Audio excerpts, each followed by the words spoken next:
Hello guys, welcome back to the Strength Warrior. Hope you're learning well and making good investments. बात करेंगे solar energy limited के बारे में. Merger, dividend, balance sheet, भैया बहुत कुछ. सोलर एनर्जी लिमिटेड में इतना कुछ हो रहा है. इस बीच में इन्वेस्टर्स को उम्मीद है कि कंपनी डिविडेंड देगी. देखो, ये एक छोटी सी थिन लाइन है इस चीज में कि कंपनी डिविडेंड देगी या फिर कंपनी डिविडेंड दे सकती है इन कमिंग फ्यूचर. इसके बीच में एक बहुत पतली सी थिन लाइन है. इस चीज को इन्वेस्टर्स अभी भी समझ नहीं पा रहे हैं. क्या है उसको यहां पर डिकोड करेंगे. साथ में छोटी सी चीज आपको करनी है, चैनल को सब्सक्राइब कर दिया करो यार. पैसे नहीं लगते इस चीज के, फ्री ऑफ कॉस्ट है क्योंकि आप कर नहीं रहे हो. प्लीज यार कर दिया करो, अच्छा लगता है, मोटिवेशन मिलती है. सोलर एनर्जी न्यूज में यहां पर लगातार बना हुआ है. किस लिए? क्योंकि कंपनी को यहां पर मिला है no adverse observation letter from NSC and BSE for merger. भैया आप मर्जर कर लो, कोई दिक्कत नहीं है. लेकिन मामला एनसीएलटी में जाकर के थोड़ा सा अटका है. वहां से जब भी अप्रूवल मिलेगा तो मुझे लग रहा है कि यहां पर ये मर्जर हो ही जाएगा. अब ये मर्जर भैया किससे है, बहुत छोटी छोटी चीजों में मैं आपको बताऊंगा, ज्यादा घुमा फिरा करके नहीं लेके जाऊंगा. सिंपल है, सुज़लॉन ग्लोबल सर्विसेज और सुज़लॉन एनर्जी, ठीक है, जो मेजर कंपनी सुज़लॉन एनर्जी है इसकी सब्सिडरी सुज़लॉन ग्लोबल सर्विसेज, ये मर्जर यहां पर होने वाला है. एनएससी और बीएसई की तरफ से अप्रूवल ऑलरेडी मिल चुका है. एनसीएलटी की तरफ से अप्रूवल आना बाकी है, जो अभी नहीं आया है. जब भी आएगा कंपनी अपने आप क्लेरिफिकेशन दे देगी, हम उसको डिस्कस कर लेंगे. बट अभी कोई खबर नहीं है इसको लेकर के एनसीएलटी की तरफ से. तो ये चीज आपको यहां पर क्लियर हो जानी चाहिए. बट अगर आप थोड़ा सा एक्सप्लेनेशन में रीड करना चाहते हो या जानना चाहते हो तो उसके लिए आप यहां पर स्क्रीनशॉट ले सकते हो. चीजें आपके सामने क्लियर कट आपको नजर आ जाएंगी. तो ये चीजें अभी आपकी हैं. लेकिन भैया डिविडेंड का क्या हुआ, डिविडेंड कब मिलेगा? ध्यान से सुनो. This restructuring will help create a cleaner balance sheet which is expected to improve our capacity. ठीक है, यानी कि जो मर्जर है कंपनी के अंदर, ये किस लिए किया जा रहा है? जो रिस्ट्रक्चर कंपनी अपने आप को कर रही है सब्सिडरी के साथ में, ये किस लिए? बैलेंस शीट को स्ट्रांग बनाने के लिए. बिल्कुल भैया. अब बैलेंस शीट को कंपनी स्ट्रांग बनाएगी तो क्या पॉसिबिलिटी कंपनी दे सकती है? टू पे dividends and to attract long term investors. अब भैया कंपनी ने ये बात यहां पर क्यों करी? लॉन्ग टर्म इन्वेस्टर, ये बात कंपनी ने यहां पर क्यों करी है? क्या सुज़लॉन एनर्जी लिमिटेड में शॉर्ट टर्म इन्वेस्टर ज्यादा एक्टिव हैं और अट्रैक्ट होते हैं rather than long term investor? क्यों कंपनी ने आखिर ये स्टेटमेंट यहां पर कहा है? और ये स्टेटमेंट कहां से आया? कंपनी खुद कंपनी की तरफ से आया, यानी कंपनी के मैनेजमेंट प्रमोटर ग्रुप की तरफ से आया होगा. Attract long term investors and पे डिविडेंड. कंपनी ने आपको यह बताया है कि जब रिस्ट्रक्चर कंपनी कर देगी और बैलेंस शीट को मर्ज कर दिया जाएगा, फिर जो कंपनी के फाइनेंशियल्स में इंप्रूवमेंट आएगी, उसके बाद कंपनी डिविडेंड पे आउट के बारे में देखेगी, समझेगी, सोचेगी. यानी ऐसा नहीं है कहीं भी मेंशन कि डिविडेंड आपको मिल जाएगा.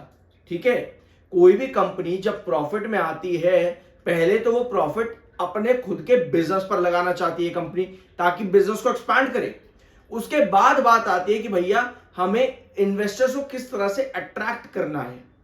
ठीक है, दूसरी बात आपकी वो वाली हो गई. तो भैया इन्वेस्टर्स को अट्रैक्ट करने के लिए कंपनी क्या करना चाहती है? डिविडेंड देना चाहती है. और वो कंपनी कब करेगी? जब कंपनी का रिस्ट्रक्चर कंप्लीट हो जाएगा, जब कंपनी वहां पे बैलेंस शीट को स्ट्रांग कर देगी. तो अभी वेट करते हैं, देखते हैं ऐसा कब होता है. अभी आपको कोई डिविडेंड 1 महीना तो नहीं, 2 महीना तो शायद नहीं, जब भी इन फ्यूचर कंपनी बोलेगी तब आपको मिलेगा. अभी शांति से बैठा, आपको कुछ नहीं मिल रहा है यहाँ पे.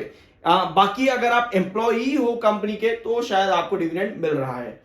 ठीक है, सोलर एनर्जी 65 रुपीज 65 पैसे लास्ट सेशन क्लोज हुआ था. 38 पैसे की रिकवरी हो गई थी जैसे ही ये अप्रूवल आया था एनएससी बीएसई की तरफ से. शेयर में रन देखने को मिल गया लास्ट सेशन के अंदर. जो डाउन था शेयर का 65 रुपीज पर प्राइस, वो आपको अचानक से एक रिकवरी पर देखने को मिला. शेयर हाई के साथ 65 रुपीज 65 पैसे के हाई के साथ क्लोज हो जाता है. तो भैया रिकवरी अच्छी थी. लेकिन लेकिन लेकिन चार्ट पैटर्न पे आते हैं. देखो यार, सब्सक्राइब कर दिया करो, अच्छा लगता है, मोटिवेशन मिलती है, पैसे नहीं लगेंगे इस चीज के. अब क्या हम शेयर को लॉन्ग टर्म पर्सपेक्टिव से एक बार फिर से देखें? चलो जी, एक बार लॉन्ग टर्म पर्सपेक्टिव से देखते हैं. लॉन्ग टर्म पर्सपेक्टिव पर शेयर क्या शो कर रहा है? Cup and handle. Cup and handle के बाद हैंडल भी बन गया भैया. दो चीजें तो यहां पर होगी, कप भी बन गया और हैंडल भी बन गया. कप एंड हैंडल बनने के बाद मिलता है ब्रेकआउट. लेकिन भैया ये ब्रेकआउट तो सस्टेन हुआ ही नहीं. शेयर कहां तक चला गया? 68 तक चला गया. ईएसओपी आया, वैसे ही शेयर में गिरावट आ गई, कुछ भी नहीं मिला. इन्वेस्टर जो यहां पर जाकर के बाय करके बैठे उन्हें कुछ नहीं मिला।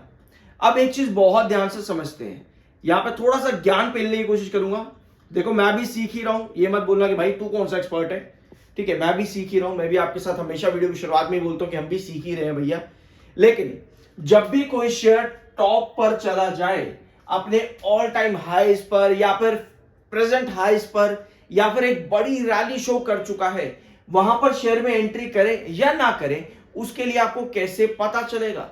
उसके लिए आप क्या करोगे, शेयर की कैंडल देखोगे। अगर कैंडल में ऊपर की टेल लंबी आ रही है, रेड कैंडल्स आपकी फॉर्म हो रही है, ऊपर की टेल सेल को इंडिकेट करती है, तो यहां शेयर में सेलिंग आ गई। सिमिलर यही चीज आपके रिलायंस पावर में हुई थी, जब शेयर 72 रुपीज का ब्रेकआउट देके 76 के ऊपर सस्टेन ही नहीं किया। शेयर में रेड कैंडल है जिसकी ऊपर की टेल पूरी सेल इंडिकेट कर रही है और इन्वेस्टर्स वहीं जाकर के खरीद के बैठ गए। पहली चीज ये हो जाती है। दूसरी चीज आती है कि आपके टेक्निकल्स कहां स्टैंड कर रहे हैं जब शेयर एक रैली पर है।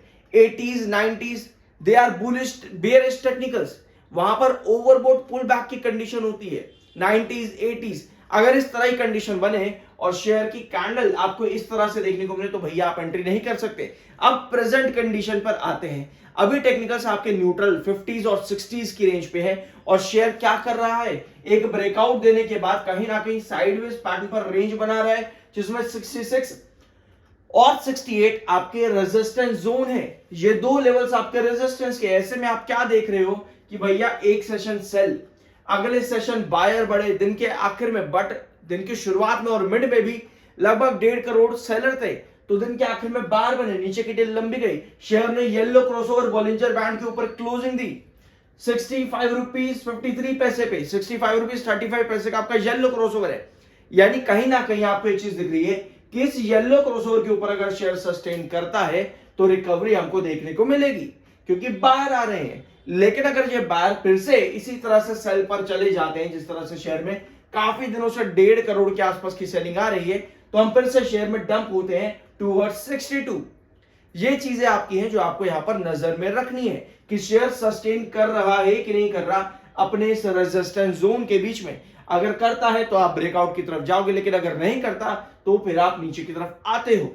तो ये पॉसिबिलिटीज अभी आपकी हैं। बाय या सेल, खरीदने या बेचने की कोई रिकमेंडेशन नहीं है, वो आपका पैसा, आपकी जिम्मेदारी होनी चाहिए। 52.7 का आपका आरएसआई, 63.5 का एमएफआई है। आई होप कि वीडियो आपको पसंद आया होगा। आज के बाकी की वीडियो देखना मत भूलना। मिलते हैं अगले वीडियो में।